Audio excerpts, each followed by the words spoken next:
Olá!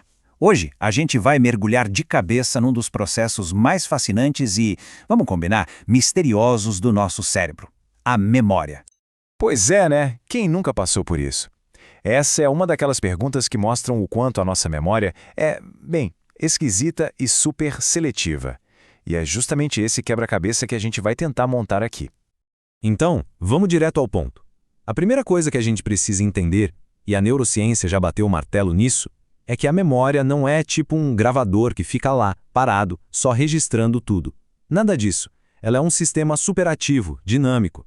Pense nela mais como um editor de filmes bem criativo, do que como uma simples câmera de vídeo. E para a gente conseguir navegar por essa complexidade toda, vamos usar uma analogia? Vamos imaginar a nossa mente como uma biblioteca gigantesca, a mais complexa do mundo. Cada memória que a gente tem é um livro nessa biblioteca. E o nosso cérebro, bom, ele é o bibliotecário-chefe e o arquiteto tudo ao mesmo tempo. Bora começar nosso tour então? A primeira parada é na sala de aquisições. É aqui que os livros da memória são escritos e catalogados pela primeira vez. Basicamente, o processo todo se resume a 3 etapas bem simples. Primeiro, a codificação, que é como se fosse o ato de escrever o livro, sabe? Capturar a informação. Depois vem o armazenamento, que é quando a gente guarda esse livro na estante certa. E por fim, a recuperação, a hora de ir lá achar o livro e abrir para ler. E o mais legal aqui é que a qualidade da escrita desse livro depende de um monte de coisa. Por exemplo, a atenção. Se a gente está focado, se aquilo tem um peso emocional para a gente, isso tudo é crucial. Quanto mais profundo e significativo for o que a gente está vivendo, mais nítida vai ser a tinta no papel. Agora, se a gente não presta atenção, aí o livro já nasce todo borrado, quase impossível de ler depois. Beleza. Agora que a gente já sabe como os livros são criados, que tal explorar as diferentes alas dessa nossa biblioteca mental? A neuropsicologia moderna divide a memória em alguns tipos principais. Pense em cada um como uma seção especializada da nossa biblioteca. Vamos dar uma olhada nas prateleiras de cada uma delas. Primeiro, a gente tem a memória episódica. Essa é a ala da nossa autobiografia, sabe? A coleção das nossas histórias pessoais. São as lembranças de eventos específicos que aconteceram num lugar e numa hora. Tipo, contar o que rolou no último fim de semana. Isso é pura memória episódica. Já a memória semântica é totalmente diferente. É a nossa ala da enciclopédia, a seção de referência. É aqui que fica guardado conhecimento geral sobre o mundo. Fatos, ideias, conceitos. Saber que o céu é azul, o que significa a palavra saudade, são fatos. Não tem a ver com a nossa experiência pessoal. Olha, essa diferença é crucial. A memória episódica é a lembrança daquele almoço específico. Já a memória semântica é saber o que significa cada palavra. A voz, macarrão, Belo Horizonte. Uma é o filme da nossa vida, a outra é o dicionário que a gente usa para entender o roteiro. E aí tem também a memória de procedimentos, que é a seção faça você mesmo da nossa biblioteca. É a famosa memória muscular. É saber como fazer as coisas. Depois que a gente aprende a andar de bicicleta, por exemplo, não precisa ficar pensando, agora pedala, agora equilibra. O corpo simplesmente lembra, é automático. E quem é que gerencia essa biblioteca toda? Bom, o grande responsável tem nome: hipocampo. Ele funciona como o nosso bibliotecário-chefe. É ele que pega as memórias novas, principalmente as episódicas e semânticas, e organiza tudo para que elas sejam guardadas a longo prazo em outras partes do cérebro. Um trabalho fundamental. Até agora, nosso tour passou pelas alas mais organizadinhas da biblioteca. Mas, e quando os livros começam a sumir das prateleiras?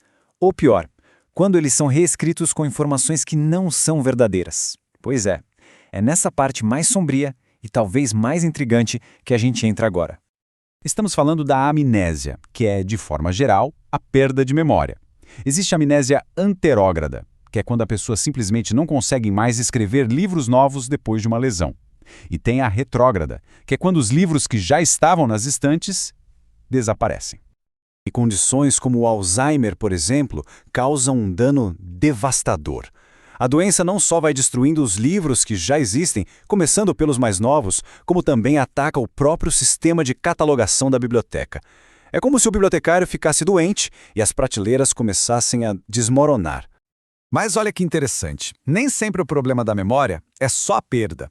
Às vezes, o sistema de reconhecimento entra em curto-circuito de umas maneiras bem bizarras. E aí, o problema não é a falta do livro, mas o que está escrito nele.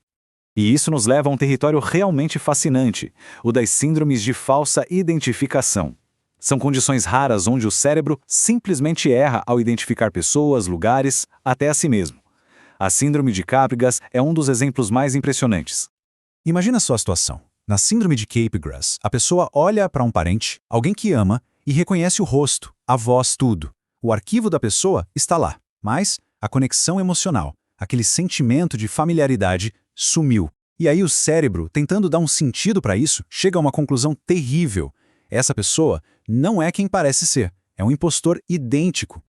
Tudo isso nos traz para o final do nosso tour. E talvez ao ponto mais importante de todos. A biblioteca da nossa mente não é um museu empoeirado, um arquivo morto. Ela está viva. Ela muda. E aqui tá a grande sacada. Toda vez que a gente puxa uma memória, a gente não tá só apertando o play num vídeo antigo. A gente tá, na verdade, reconstruindo aquela memória, reeditando a cena. Novos detalhes podem entrar, outros podem sair, e a gente nem se dá conta disso. Esse processo de reconstrução pode levar a um fenômeno chamado confabulação. O que é isso? Basicamente, é o cérebro preenchendo as lacunas de uma memória com informações que fazem sentido, que são plausíveis, mas que são falsas. A pessoa não está mentindo de propósito. É só o cérebro dela tentando contar uma história que faça sentido. E tudo isso nos deixa com uma pergunta para levar para casa. A gente viu que a memória é um sistema ativo que reconstrói o passado, um editor criativo, não um gravador fiel. Ela não é só sobre o que já foi, ela molda quem a gente é hoje e para onde a gente vai amanhã. Então fica a reflexão. Se a memória é a história que a gente conta sobre nós mesmos, quem somos nós quando essa história muda a cada vez que é contada?